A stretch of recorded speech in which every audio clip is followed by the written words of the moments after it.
she would be kind enough to share some of her knowledge with us. And thank you so much for that, Hanin. Hanin will give 20 minutes talk, and then we will have some time for questions. And then she would be followed by Debbie from the White Hill Farm and Ibtisam that will talk about their specific work with Bedouin women nutrition as part of the Wild Hill Farm program. And then, of course, we will have some time for questions as well. So Hanin, the floor is yours. What you see now is the full presentation, clean and clear, right? Yeah, okay, let's start. So, hello everyone. My name is Hanin Shibli, and in today's session, I'm going to talk about health services accessibility among women from my own community, the Bedouin community in the Negev. So now let me take you. Now let me take you all the way from the US to Israel and tell you a little bit about the healthcare system. So the healthcare in Israel is universal, and participation in a medical insurance plan is compulsory. Every Israeli citizen is entitled to health insurance at one of the 4 HMOs, virtue of the National Health Insurance. Sorry? Well, if you want, maybe if you want this quieted. Oh, all right. I just don't want to disturb you. These are for my phone. There's any, I think someone is not unmuted already. Okay. So every Israeli citizen is entitled to health insurance at one of the 4 HMOs by virtue of the National Health Insurance Law of 1995. And as you can see, here is the Israeli map with the main geographical area, the northern, central, and the Negev al-Naqab in Arabic, which is a desert region of southern Israel. The region's largest city is Beersheba, which is surrounded by Jewish towns and Bedouin recognized and unrecognized villages. It is also important to mention that the second largest hospital in Israel. Oh, something is not going well with the share screen. Sorry about that. Just a minute.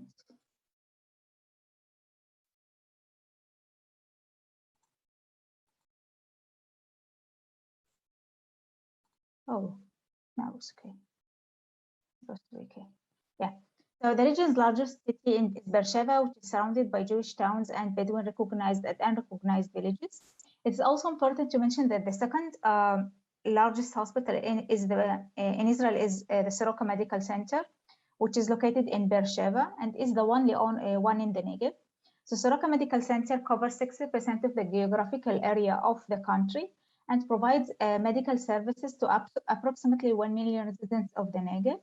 In addition to Soroka Medical Centers, there are 4 HMOs, which provides healthcare to all residents in Israel and in the Negev, Jews and Bedouins. So who are the Bedouins? The Bedouin population is an ethnic minority within the Arab Muslim minority population in Israel. They are considered as one of the most vulnerable population in Israel, as they suffer from higher rates of morbidity and mortality compared to the majority. The Bedouin society is characterized by a traditional, tribal, and patriarchal social structure, characterized by low socioeconomic status with low educational levels and consequently high levels of unemployment. Polygamy is also practiced in the Bedouin society, although it's illegal in Israel. And their healthcare services use is shaped by their socio-cultural characteristics, including facing healthcare access barriers. Bedouins have undergone a rapid urbanization and modernization process, which has consequences on their traditional lifestyle in recent years. However, the intersectionality of geographical periphery and social periphery, also the personal and cultural characteristics, may still influences the Bedouins' utilization of the healthcare services. So I want to talk a little bit about the living condition of the Bedouin that have a huge impact on their lives and health. So the Israeli government constructed 7 planned towns for the Bedouins in the between 1968 and 89. So these townships couldn't resolve the issue of high population density and illegal construction in the Negev. So besides expanding the existing towns, the Israeli government has decided to construct additional villages. As of today, an estimated of 65% Bedouins in the south of Israel live in 14 planned towns out of 43 informal clusters. An additional 29% of the Bedouin population have not received formal recognition or legal status, the so-called unrecognized villages. So more than 3 decades after the initiation of the urban resettlement program, and although government has formally recognized 14 out of 43 Bedouin towns, infrastructure's development in these 14 villages are very deficient. For example, no access road has been developed, and not all houses are connected to electricity and communication networks, nor the sewage system. Admittedly, the government services are more available in these planned towns, but they have lower municipal budgets and less access to public goods and services compared to Arab groups and other parts of Israel. On the other hand, the situation in the unrecognized villages is much worse. These villages aren't formally recognized by the state, as they lack basic infrastructure such as electrical connections and communication networks, public transportation, and they also face limited access to healthcare services. I have to admit that these numbers are not fully updated because the government has just recognized of 3 unrecognized villages 4 days ago. So it took 10 long years since the last recognition, but at least we have 3 new recognized villages. Now, so you can see here, this is a photo captured by me during one of my visits to a clinic in the middle of a Bedouin recognized village. And that leads me to ask that even in cases of seeming availability, we need to ask nuanced questions of health services accessibility. So to identify the factors that shape the use of health services by the Bedouins, and to characterize the gaps and the barriers to healthcare services in order to recommend changes in healthcare services supply policy based on community members identifying needs, me and my colleagues decided to conduct a research. So the research adopted a qualitative approach to obtain in-depth nuanced understanding of Bedouins' perceptions regarding the accessibility of healthcare services. It included one-on-one in-depth semi-structured interviews that were conducted by me in a Bedouin dialect of Arabic, with the 21 Bedouin village residents. And I have to say that being part of the community allowed me to obtain data that is extremely helpful. And as a researcher, I respected the social norms and the expected community codes dressed appropriately during my visits to the some of the Bedouin towns that I haven't been there. And in some cases, my dad even accompanied me to some of the unrecognized villages that were so hard to reach. So to ensure maximum variation sampling, we recruited Bedouin residents with diverse demographic characteristics, and the involved participants consisting of 7 men and 14 women, varied of course on the level of settlement type, Hebrew proficiency, and marital status. And now some results. In the next slide, I will talk about the main categories regarding the barriers to healthcare access. For the whole community, lack of culture sensitivity, language accessibility were the main barriers to healthcare services. A scarcity of medical services and in the rural area of the Negev, lack of public transportation, and lack of physical infrastructures prevent the Bedouins from achieving access to healthcare services. In addition, most participants stated that the Bedouin women face particular barriers when using or attempting to use healthcare services, such as low health literacy and pressure from gender norms. And now we'll address some of these barriers with a quote from the Bedouin participants who have experienced these barriers. So starting with the cultural sensitivity barrier. During one of my interviews with an elderly Bedouin woman, she told me about the advice she received from her nutritionists related to the lack of cultural sensitivity. So the participants said that they talk to us and explain about herbs and the damage they cause. You ought to use fruits such as banana, apple, cherries, and process it in a blender. Well, I have to say that this was poor advice on the nutrition part, ignoring the fact that there is no water or electricity supply in some unrecognized villages or even tropical fruits in the middle of the desert to fulfill her recommendation. Another young woman gave me an example about how lack language accessibility has led to increase in mistrust between the Bedouin community and the health care providers due to poor provision of Arabic interpretation. So in her example, Bedouin patients have to receive treatment from an oftentimes monolingual Jewish doctor to another individual, which can lead to the skewing of the doctor consult because the interpreter is less informed on medical terminology. And then privacy plays a toll since the patient has to work through someone else in order to communicate frankly with their physician. Most drastically, the healthcare services forego the privacy of the patient and provide unprofessional interpretation, while the Bedouin women has little say or ability to request better treatment.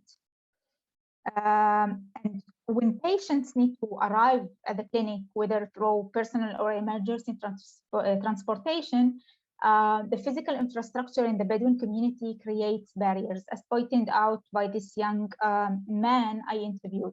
He said, it's difficult to move patients from the primary care clinics to emergency room. It's difficult because of the parking arrangement outside the clinics and the very narrow streets in the Bedouin villages. And one of the hardest challenges of being Bedouin women seeking medical care actually is the insensitivity of Muslim gender norms by the health services. Many women face the same situation as did this patient who shared with me her frustration. So she said, I'm embarrassed to go to see a male doctor because he isn't a woman. It prevents me making a doctor appointment and feeling comfortable discussing my health problems. And gender norms among the Bedouins also affect the perceptions of a treatment given to patients. Something that may seem like an everyday tool, such as glasses, signifies social status in the Bedouin community. This made young women once told me her reasons for resentment toward being prescribed glasses. So she said, the society around me will start mocking me, saying, you wear glasses because you are blind. I would wear glasses and it depends on where I am. I don't wear them all the time. In our case, young Bedouin women, if I wear glasses, they will say I am blind. So who would want to ask to marry me? And in addition to those barriers that I mentioned, I found that there is a vulnerability subgroups within the Bedouin women. So elderly women tend to have more chronic diseases and disorders. The majority of them are also monolingual in Arabic, knowing very little Hebrew.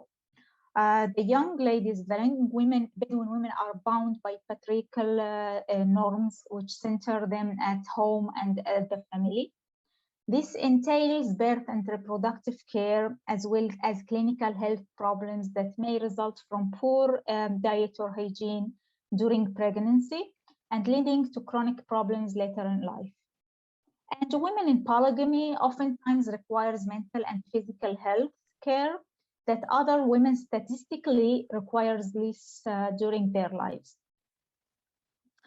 The interviews that I was conducting with the Bedouin participants are testimonies of the struggle that makes healthcare services inaccessible and near impossible to navigate efficiently.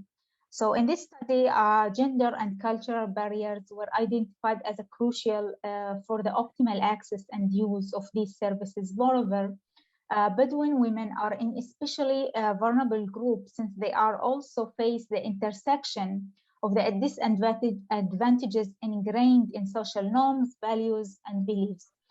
So in order to combat the disconnect between Bedouin patients and policymakers, an intersectional approach must always be utilized, and to ensure that health services and their treatment are accessible and most of all culturally aware. So in order to reduce gaps and improve access, healthcare policy needs to target Bedouin residents of the Negev region by designing culture-sensitive interventions, tailoring them with the Bedouin women. And I have to say that not one size fits all, which means that it is not enough to service the Bedouin women as a homogeneous and equal source of healthcare recipients. All subgroups need to be serviced while attended to depending on their identifying needs. And actually, this is my universal message, because this is the approach that health policy makers should adopt in aim to improve access to healthcare services among minority women and vulnerable population in healthcare worldwide. So thank you.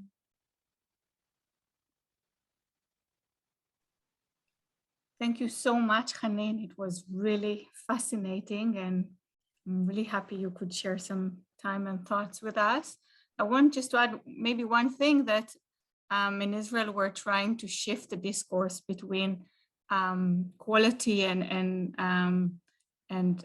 justice or quantity. So it's something that we are maybe thinking about distributive justice rather than just have something the same for everyone. Any questions? I see there is one in the chat. Yeah, I have seen already one from Elizabeth Kaplan. Yeah, so you can address that. And if you have other questions, you are welcome to write them. Oh, it was, okay. The question is, how was your experience and process for recurring participants? Well, I have to mention that I'm a Bedouin from the north, and the study population is lives in the south. So I had to move my living place to the south so I can be close and learn a little more about the villages and the geographical place that want to be there for 4 years of my life. And it wasn't so easy because I'm a Bedouin actually, and I'm part of the community, but I'm still kind of outsider. Well, I managed to be insider as I could talk in the Bedouin dialect.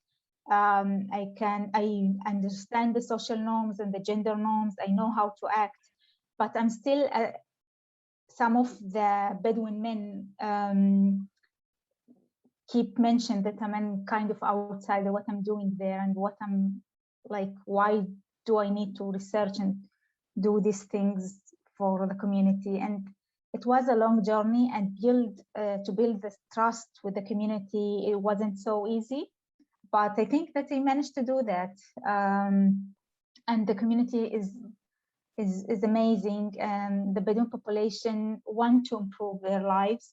And I was accepted, like they were welcoming me and inviting me to dinners. And yeah, so the process was a little bit hard at the beginning, but then like everything was okay, and they managed to finish my whole studies there. I hope that I answered the question. Okay, it's a long one. Do healthcare services? Okay. Trying to read this.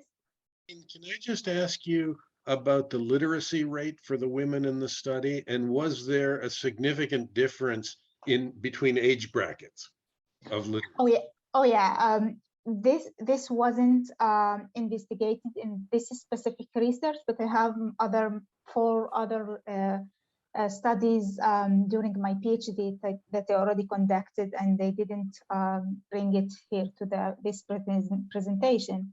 But yeah, there is a huge gap between the majority of the Jewish population in Israel regarding the health literacy and the other communities, not just the Bedouin community in the Negev, also the Arab community. I don't have the numbers, the specific numbers, but there is a gap.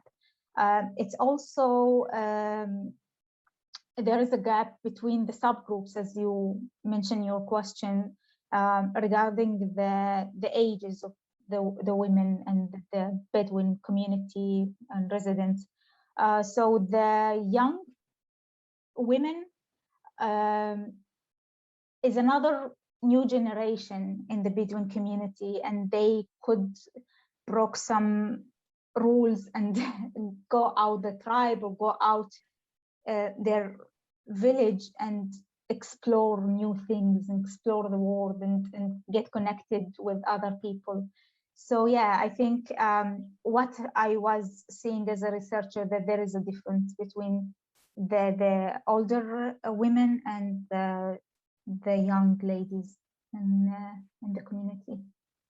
Thank you. I'm just going to read the questions from the chat because I think it'll be easier.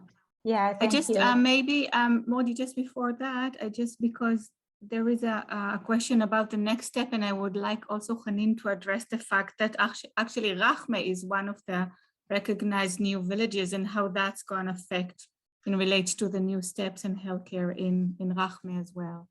Okay, so now we have the three unrecognized villages that became recognized 4 days ago.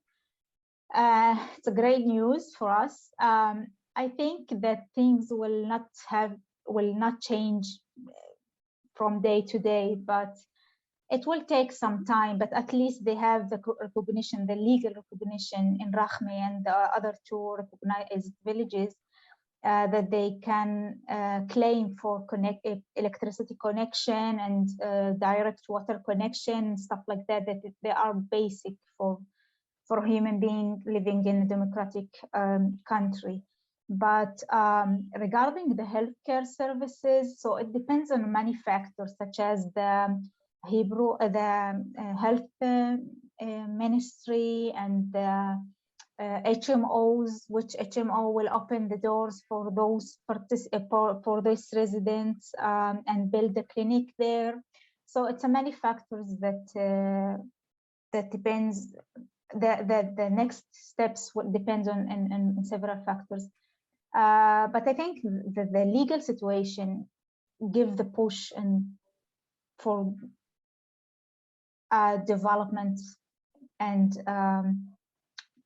good, great rights for those people to have better health than they already have, that they didn't have until now. Okay, we have a question here. Do healthcare services assess women for domestic violence? And what is the rate of domestic violence against women among Bedouin women? And can they turn to the healthcare system for help, or are there other options for women experiencing partner violence? Okay, I have to say that this is not my,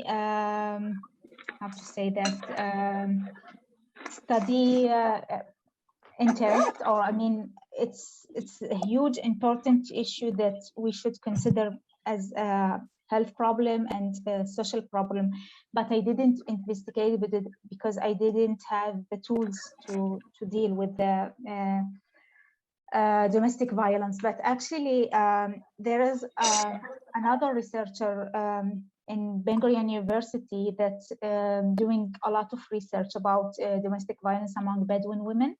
I can send, if you want, the articles that she published.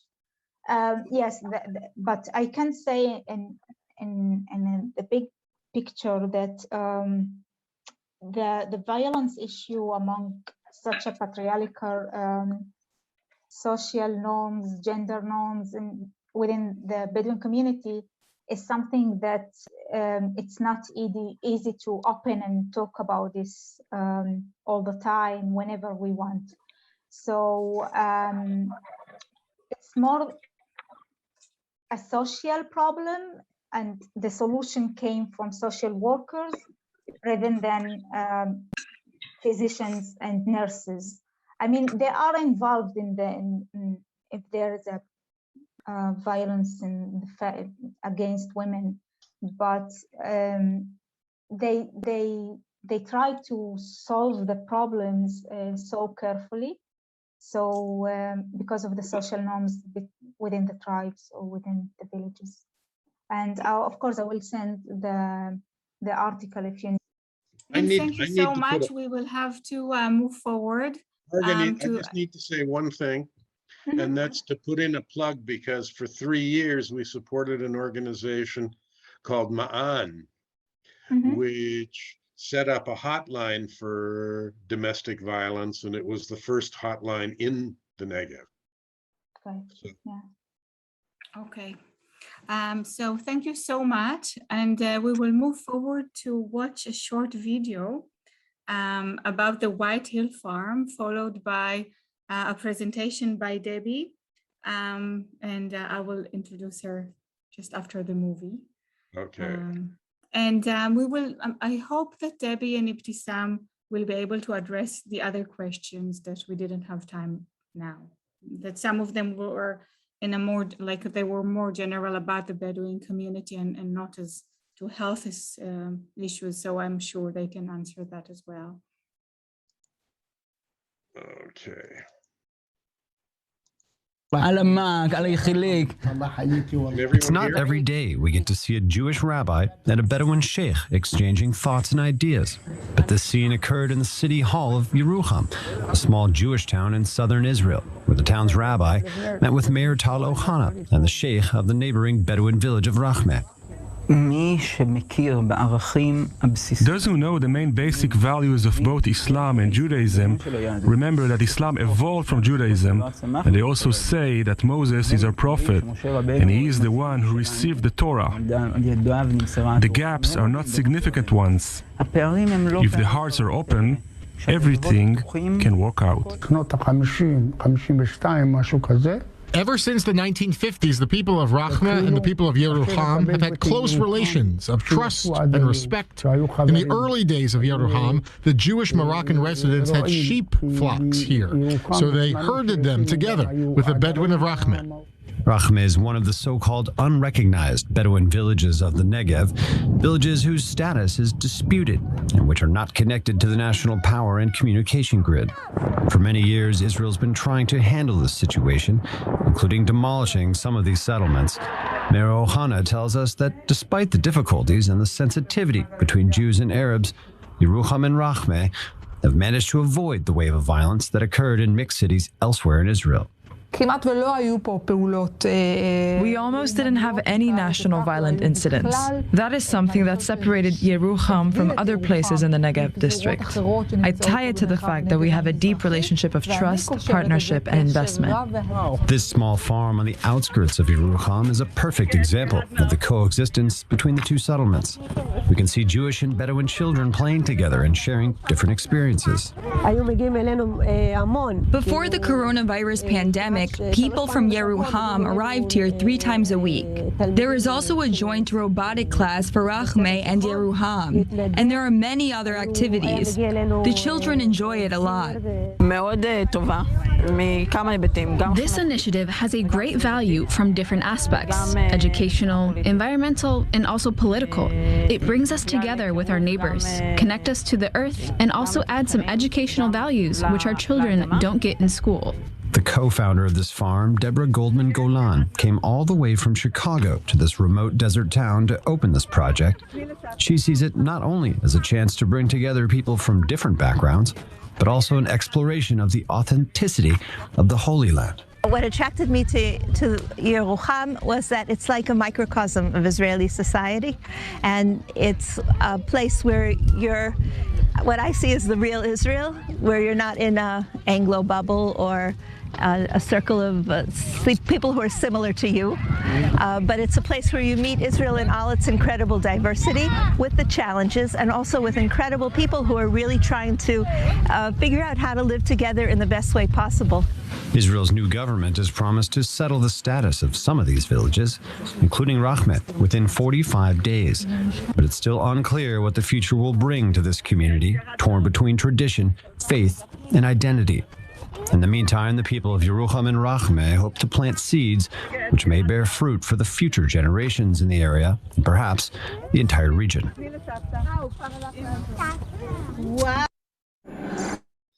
Now, again, I need an editorial comment here.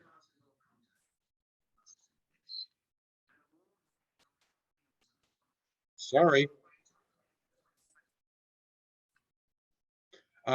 Just an editorial comment before we move on, and that's that this is also a program that's supported by HATD, and we are partnering in this situation with the Jewish Federation of our local community of Western Massachusetts.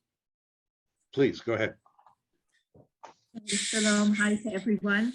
With me here is Ibtisam El-Badul, who's the kindergarten teacher of the Rachma kindergartens. Rachma, we're really thrilled that finally the government has recognized the village of Rachma, and there's a town plan that's been sitting in a drawer for many years. 14 years ago, there was the initial recommendation that the town be recognized, but it's taken till now, and this amazing coalition in the government to actually make it happen. We also, like Hanin, I believe that it's going to take a while till we see things on the ground, but I think that what gives us a very good chance is a long history of collaboration between the Jews in Yerucham and the Bedouin in Rachma, and the determination of both the communal leadership in Rachma and the political leadership in Yerucham, and the communities, both communities, who really want the best life possible and the kinds of basic services that are available only in a recognized town. Just to say, the Bedouin living in Rachma live in metal shacks. Some live in concrete homes. They may have hospitality tents, but maybe we can go into it later. It's no paved roads really, except for small stretches to enable the school bus to come into a certain section and gather to go to school. And water and electricity saw solar panels, and water is not what we're used to by turning on the faucet and having a strong stream come out 24/7. So there's definitely a lot of challenges: no sewage, no garbage disposal, and these things obviously also affect the health of the environment and the health of the human communities, both Yerucham and Rachma, because some of the garbage does get into the territory of Yerucham and to tourist sites around the town. The project that we wanted to, you want to do the screen share, Marganit? We have with us on Zoom also two friends, Yael Agmon, who's the coordinator of the Incubator for Bedouin Jewish Initiatives at HATD Bamidbar, the nonprofit that I'm president of, and Eliezer Baumgarten, who's from Yerucham Ezori, the Yerucham Neighbors group that works closely with the Bedouin in Rachma, and came together with HATD Bamidbar in this initiative. The White Hill Farm is one of the projects in the incubator. Should I try screen share or? Yep. Okay, great. So the White Hill Farm, an urban agricultural center, it's on the outskirts of Yerucham. And if we move to the next, this is like from the beginning, it looks a lot more green now. These are the maps of the clumps of settlement, clusters of settlement of the Bedouin around Yerucham. And I don't know how to move it so you can see just the more of a center. Debbie, click on this. Oh, okay. Yeah, Marganita's doing the share though. In any case, the yellow at the right is where all the blue lines are pointing to. That's the actual site of the planned village of Rahma. Yerucham gave up 500 dunam, Ramat Negev gave up, the regional council surrounding us gave up 1,500 dunam, and that's where the school that we were able together with joint efforts to open is actually already located in the area of the future educational center in that school. If we move to the next picture, then you can see where our focus is on Bedouin women. And if we target Bedouin women, we see them in three circles of potential influence. One is for their benefit, changing or improving their own health. And we've seen and heard from our friends, and you'll see in a minute, the different frameworks of interaction that we have with women of Rahma. Anemia is very prevalent. There are all kinds of conceptions about what constitutes healthy nutrition or doesn't.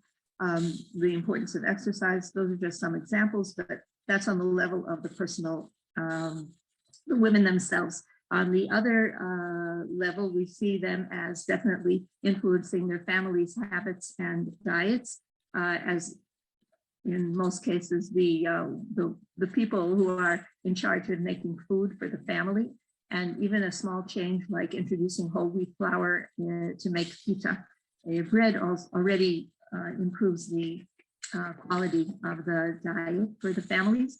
And the third level is something wider, and hopefully seeing the women become agents of change in their wider community.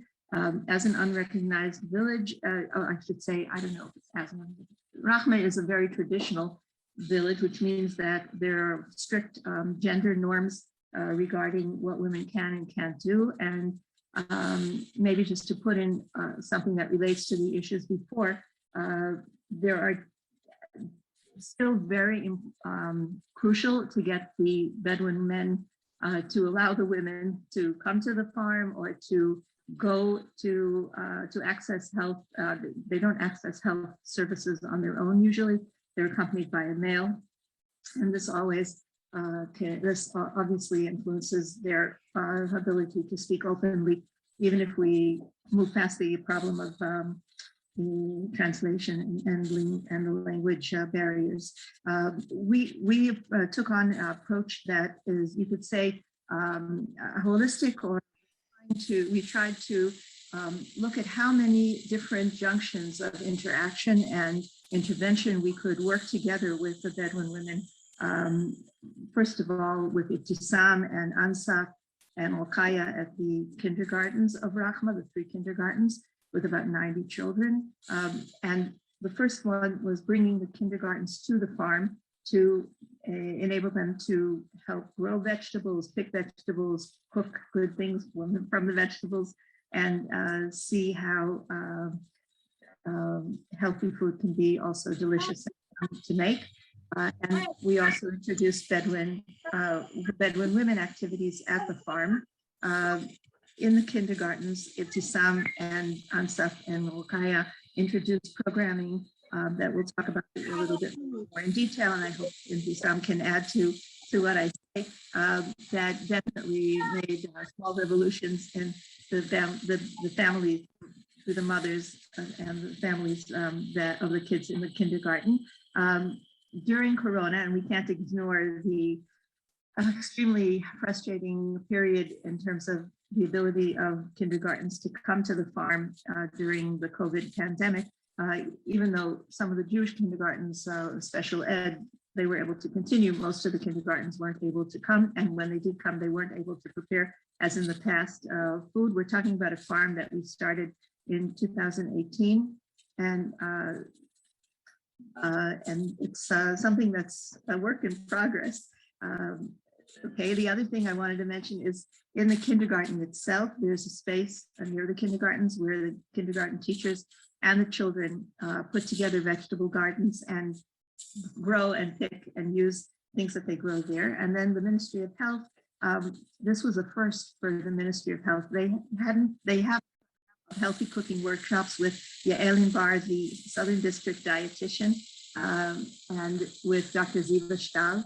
and she, both of them worked with us to introduce to them. They wanted very much to access Bedouin women and to raise issues of health and nutrition, including life-saving knowledge, like of the importance of pasteurizing the boiling fresh milk products so as not to get brucellosis, and other are the importance of fresh fruits and vegetables in the diet. And this was a first for them, and we were able to hold each year between 4 and 6 workshops, either at the farm or at women's homes. And I think that that's part of the key for this Grassroots Up initiative, to go out into the field and work with the women in their homes. The Rachma Yerucham Women's Group is something that began about 8 years ago, 9 years ago, maybe now.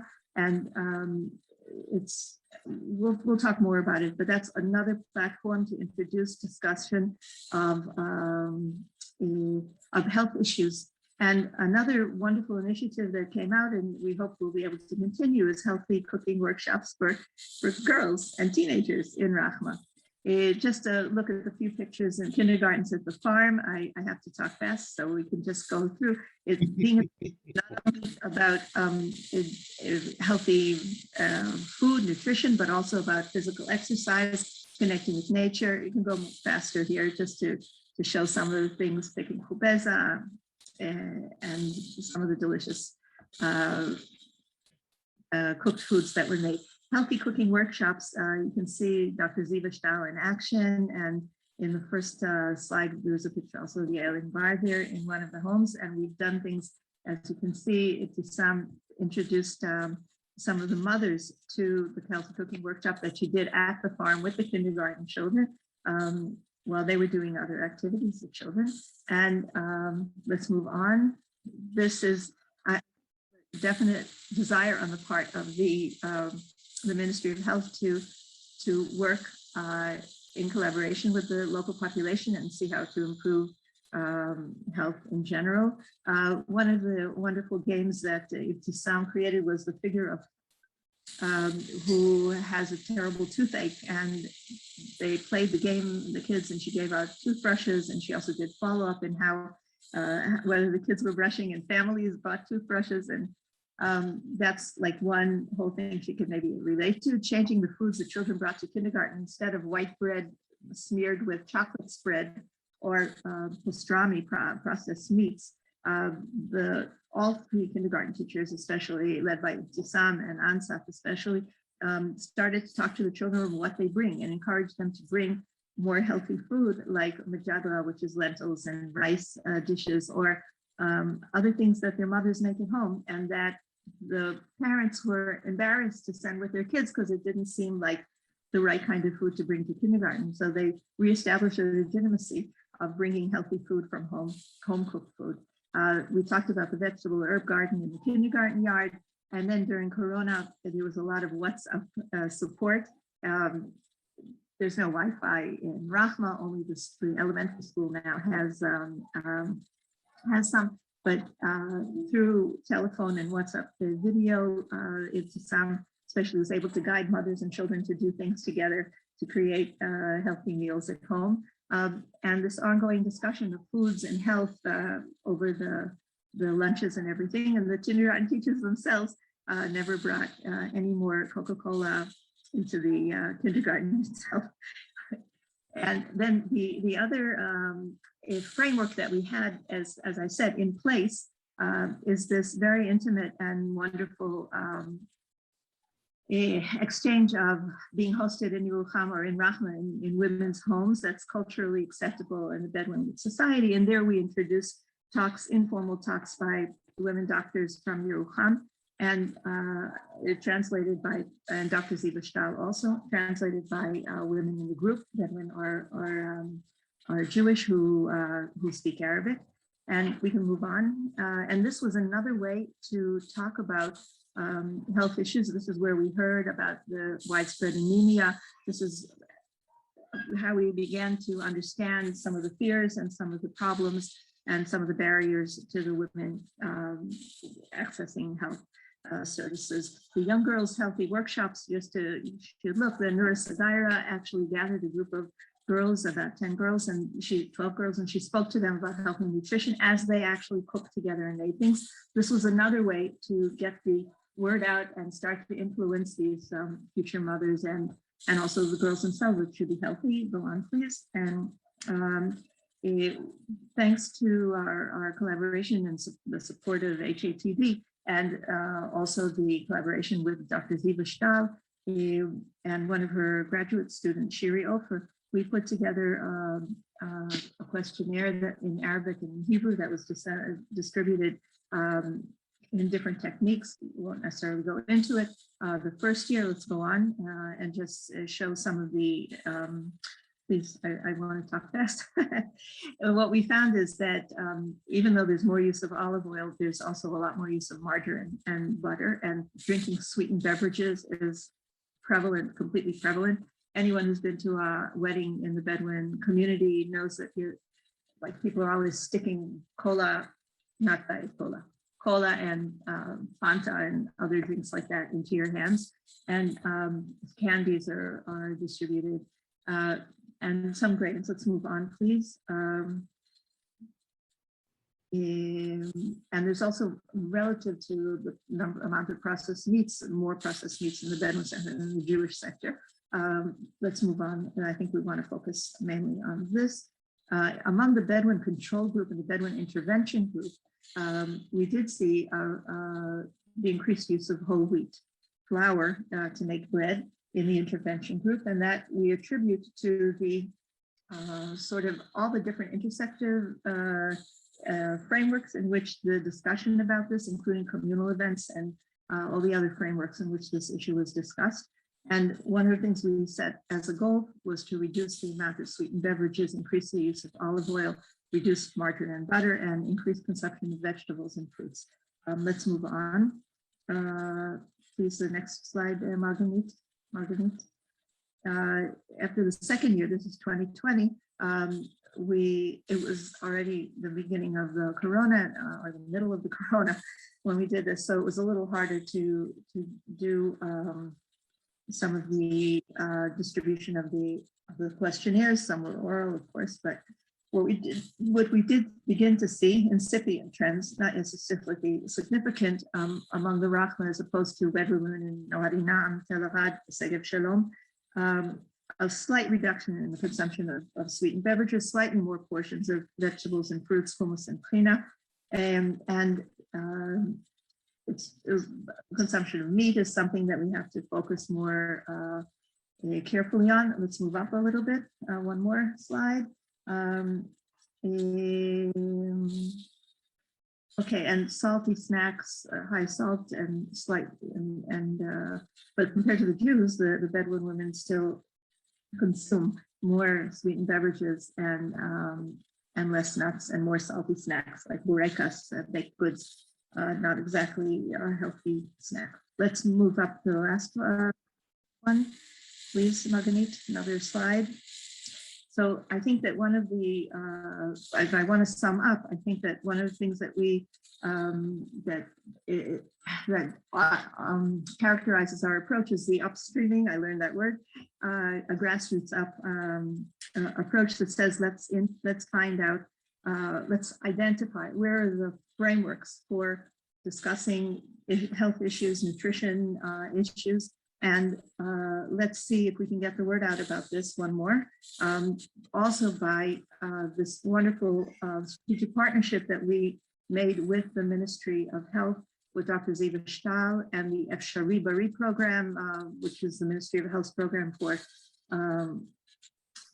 municipalities, that was able to give funding for sports clubs in Rachma from Yerucham's budget, which is not something that should be taken for granted.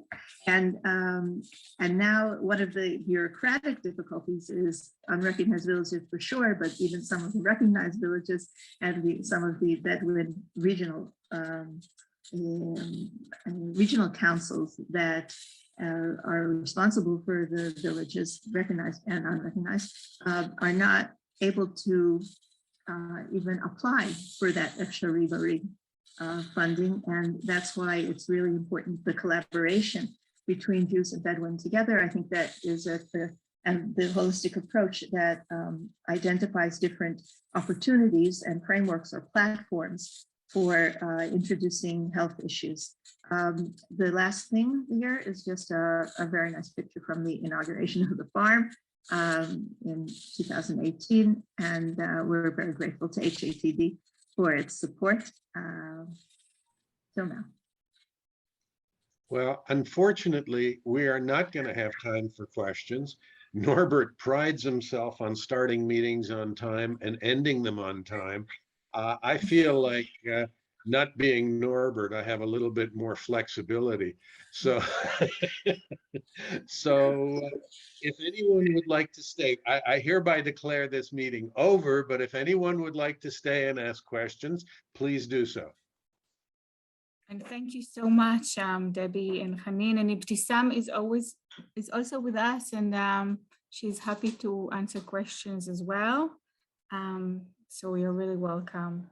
And I'd like to thank the speakers. It was a wonderful presentation. I'd like to remind you that our next webinar is December the 5th, and we're going to, at that point, announce the new grantees from this round.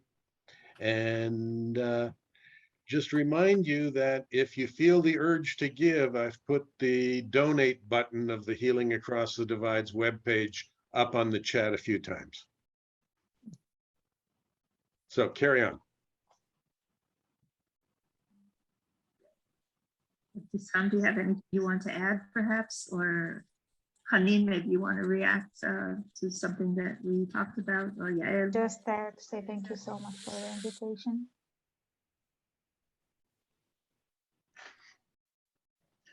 I have a question for Morty. Yeah, go ahead. This is Greta Kessler wanting to know, how can I send this recorded session to my daughter who is an Israeli, and can you? Norbert always manages to get this in without going over, but we will be sending a link to the recording to everyone who attended. Thank you. And thanks for coming. Well, I guess. If anyone has further questions, it's possible. I see Elizabeth Kaplan is raising her hand. Maybe yes. Well, to add it through email or through Margaritas, our wonderful point person here in Israel. I just had a quick question that is really showing my ignorance, but is there a, what are the ties between the Bedouin communities and Palestinian communities? Or is it a loaded question and we better not go there? It's a complicated question. I mean, it's a complicated. There are women from Palestinian areas that are married to Bedouin, and there are Bedouin who shop and use services and study in the so-called territories,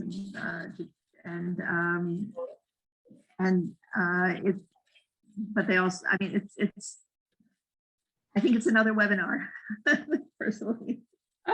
Well, I can tell you, and then we can leave it at that. Is my question was triggered in some ways because I read your emphasis on consuming olive oil and plant-based products, and then I was also flashing in my head the destruction of olive groves, and as it seems to me like it was like two different messages.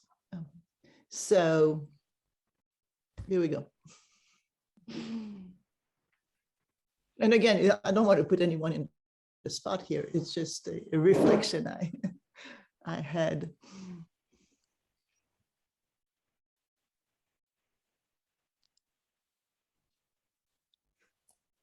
I have another question.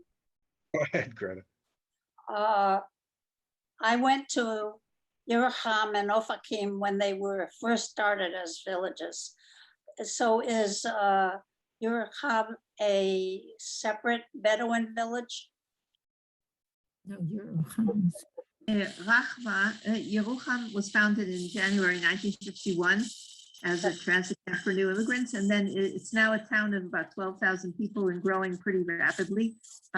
It serves as the service center for most of the community of Rahma, which is the Bedouin tribe in those clumps of settlement around Yerucham.